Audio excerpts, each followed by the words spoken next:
davvero fallito. Senza soldi, senza casa, senza te.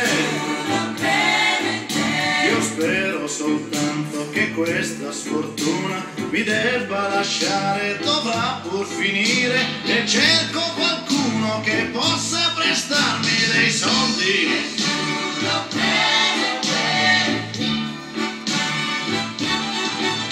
Per giunta fra poco sarà onomastico tu, e per farmi perdonare vorrei regalarti una bella pelliccia, ma non ho il coraggio di farmi vedere. Io sono